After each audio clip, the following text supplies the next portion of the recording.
দেখুন সামান্য দুটো উপকরণ দিয়ে ফুটটা দেখুন কত সুন্দর হয়েছে। দেখুন একদম ভেজা। দেখুন ঘরোয়া পদ্ধতিতে কত সুন্দর ঘন হয়েছে। দেখুন কত সুন্দর কালারটা এসছে, দেখে নিন।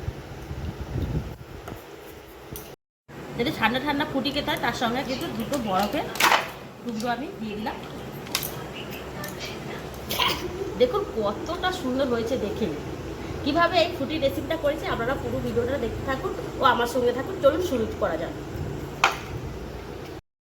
নমস্কার বন্ধুরা, আমি আবার হাজির হয়ে গেছি পরিবার হিসেবে। দেখুন এখানে আমার একটা কাঁচা আম আজকের আমি বানাবো খুব সহজে ঘরোয়া উপকরণ দিয়ে, দোকানের চেয়ে খুব টেস্টি আমি বানাবো ম্যাঙ্গো ফুটি। কীভাবে এই রেসিপিটা বানাই আপনারা পুরো ভিডিওটা দেখতে থাকুন। আশা করি আপনাদের ভালো লাগবে। ভালো লাগলে অবশ্যই আমার চ্যানেলটাকে সাবস্ক্রাইব করে আমার পাশে থাকবেন আর বন্ধুদের সাথে প্রচুর প্রচুর শেয়ার করে দেবেন। চলুন তবে রান্নাঘরে যাওয়া যাক। দেখুন ফুটি বানানোর জন্য আমি রান্নাঘরে চলে এসেছি। আর দেখুন আমি এখানে নিয়েছি পাকা আম। এখন কিন্তু আম প্রচুর হারে কিন্তু এবছর প্রচুর আম হয়েছে। সেই আমটা কিন্তু খুব সহজে কিন্তু ফুটি বানিয়ে নিতে পারবে। দেখুন এটা আমাদের গাছের আম হিমসাগর। হিমসাগর কিন্তু এরকমই হয়, কিন্তু সব আমগুলো পাকা। দেখেছেন একদম টিপ বসে যাচ্ছে। আর খেতে এতটা সুন্দর আর একদম মিষ্টি, একটুও কিন্তু এর মধ্যে চোঁচ নেই আর টকও নেই। প্রথমে আমি পাকা আমগুলো ছাড়িয়ে নেবো। আর এই ফুটি বানানোর জন্য কিন্তু আমার একটা কাঁচা আম লাগবে, তার জন্য এই কাঁচা আমটা আমি পেরে নিয়েছি। প্রথমে আমগুলো আমি ছাড়িয়ে নিচ্ছি। তার দেখুন আমের কালারটা দেখবেন কতটা সুন্দর। দেখুন আমটা এরকমভাবে আমি ছাড়িয়ে নিয়েছি, নিয়ে আমি আমটাকে দেখুন পিস পিস করে। দেখুন আমটা দেখেছেন কতটা সুন্দর, দেখুন আর একদম মিষ্টি মধুর মতো। আমগুলো আমি পাকা আমগুলো সব কেটে নেবো একইভাবে। দেখুন এখানে পাকা আমগুলো কেটে নিয়েছি আর কাঁচা আমগুলো কিন্তু আমি একটু ছোটো ছোটো করে কেটে নিয়েছি। কাঁচা আমটা কিন্তু ডেসে গেছে, কিন্তু খুব কিন্তু টক, প্রচণ্ড টক। এরকমই কিন্তু একটা টক আম দরকার। এবার কি করব, উনানটাকে জেলে নেব।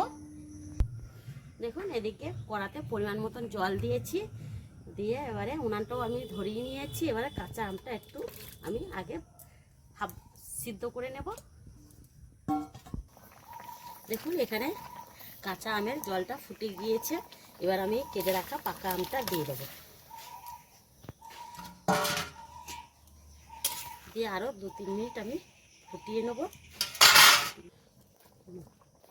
দেখুন আমটা আবার ফুটে গিয়েছে। এবার আমের মধ্যে একটুখানি আমি দেবো হাফ চামচেরও হাফ, মানে সামান্য 2 চিমটির মতো লবণ। যেহেতু টেস্টের আমের যে ফুটির টেস্টটা ব্যালেন্সটা ঠিক থাকার জন্য আমি কিন্তু এই লবণটা দিচ্ছি। আপনারা চাইলে দিতে পারেন, নাও পারেন। আমি যদি ঘরে তৈরি করছি তার জন্য আমি এটা সামান্য লবণ দিলাম। দেখুন আমগুলো পুরো একদম সিদ্ধ হয়ে গিয়েছে, আর কত সুন্দর হয়েছে দেখি। কাঁচা আমগুলো দেখুন কতটা সিদ্ধ হয়ে গিয়েছে। এবারে আমটাকে নামিয়ে নেব। কালারটা কত সুন্দর হয়েছে দেখুন। এখানে আম সিদ্ধটা ঢেলে নিয়েছি। এবারে একটা চিনির আমি সিরাপ করে নেবো। তার জন্য দেখুন এখানে 1 বাটি চিনি নিয়েছি, চিনিটা দিয়ে দিলাম। এই চিনির মধ্যে দেবো 1.5 বাটি জল।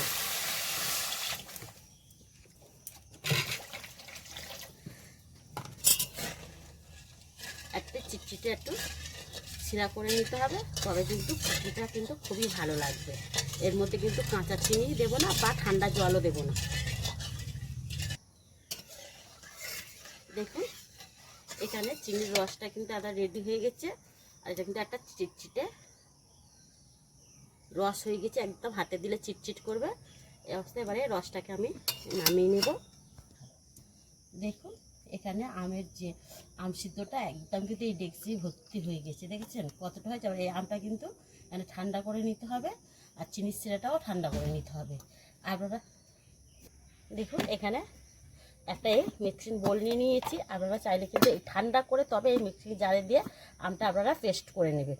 আমি কিন্তু আপনাদের সুবিধার জন্য আমি এই মিক্সিং জারে করবো না। এখানে দেখুন এরকম ছাঁকুনি, আমি আজকে ছাঁকুনি ব্যবহার করব। যেটা সবার ঘরেতে এরকম এখন ছাঁকুনি হয়ে গিয়েছে। এই ছাঁকুনি করে আমি একদম করে তুলবো, তুলে আর আমি ছেঁকে নেবো। এরকমভাবে আমি কিন্তু আমরা কাঁচটা পুরো বার করে নেব।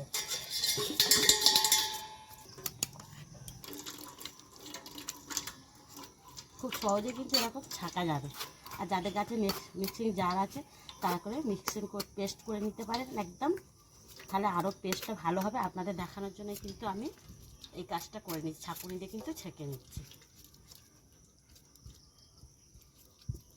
কিন্তু আপনারা মিক্সিং জারে করতে গেলে একদম কিন্তু ঠান্ডা করে নেবেন, গরম অবস্থায় করবেন না।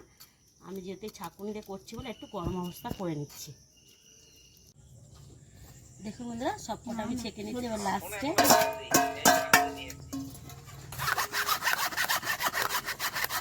দেখুন এটা আমার পুরোটা সব ছাঁকা হয়ে গিয়েছে। দেখুন কত সুন্দর হয়ে গেল। এটা হয়তো একটু দেরি হয়েছে, মিক্সিং জারেতে দিলে 5 মিনিটের তাই লাগবে না, সব কটা কিন্তু পেস্ট হয়ে গেছে একদম। দেখুন সবটা আমার কিন্তু ছাঁকা হয়ে গেছে। এই সব কটার মধ্যে দেখুন এইটুখানি ছিবড়া বার হয়ে গেছে। এবার এটা এক সাইডে রেখে দেবো। দেখুন ভালো করে গুলিয়ে নিয়েছি। এবারে চিনির রসটাও কিন্তু আমার ঠান্ডা হয়ে গেছে। এবার চিনির সেটাও দিয়ে দেবো ওর মধ্যে দিয়ে এবার পুরো দেখুন পুরো উপকরণটা কিন্তু আমি ভালো করে মাখিয়ে নেব। দেখুন এখানে ফুটিটা রেডি হয়ে গিয়েছে আর কতটা সুন্দর হয়েছে দেখুন। আর কালারটা দেখুন, যেহেতু আমরা ঘরে খাবো ওই জন্য আমি একটু কিন্তু ঘন করেছি। বাজার থেকে ফুটি কিন্তু এর থেকেও পাতলা হয়, দেখে নিন। এবার প্রতিটা গ্লাসে আমি ভরে নেব। যেহেতু ঠান্ডা ঠান্ডা ফুটি খেতে হয় তার জন্য এখানে আমি দেখুন 2-3 পিস করে আমি বরফ দিয়ে দিচ্ছি। দেখুন একদম ফুটি রেডি। এবার দেখুন দেখুন আমাদের বাড়ি দেখুন ছেলে মেয়েগুলো খাওয়ার জন্য দেখুন। বাপে কেমন হয়েছে বলো? আজকে ফ্রুটি বানানোর প্ল্যানটা হেভি ছিল, আর এটা এই ফ্রুটিটাও ভালো হয়েছে। মানু কেমন হয়েছে দেখছেন বন্ধুরা? বাচ্চারা খুব ভালো, বাচ্চারা তো এমনি বাচ্চা থেকে বড়রা কিন্তু ফুটি খেতে খুবই পছন্দ করে। আর দেখুন ঘরোয়া উপকরণ দেওয়া খুব সহজে যদি এরকম ফুটি বানিয়ে দেওয়া যায় তাহলে দোকান থেকে আর কিনতেই হবে না। দেখে নিন আবার নিচ্ছে। আর এখানে কিন্তু আমি অনেকটাই করেছি, প্রায় 2 লিটারের থেকেও বেশি করেছি।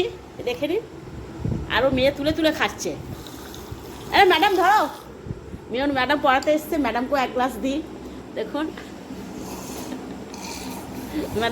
ম্যাডাম খেয়ে বলতে কি করতে হবে? Like and subscribe. দেখুন এখানে আমি একটা মাজার বোতল নিয়েছি আর এখানে একটা আমি নিয়ে নিয়েছি কাপা। এবার এই কাপার মধ্যে দিয়ে আমি ভর্তি করে নেব। মানুই ভর্তি করছে, দেখুন আমাকে করতে দিচ্ছে না।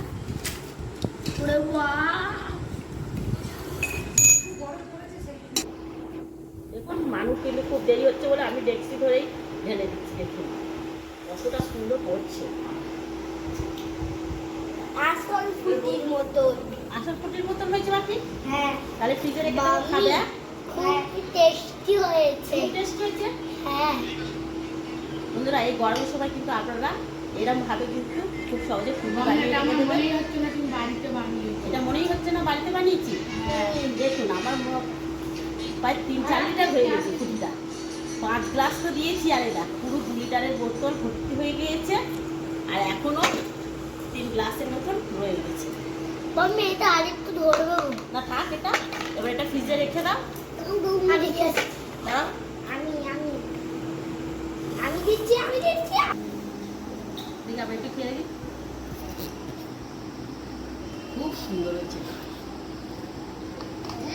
আইটা দিতে দাও।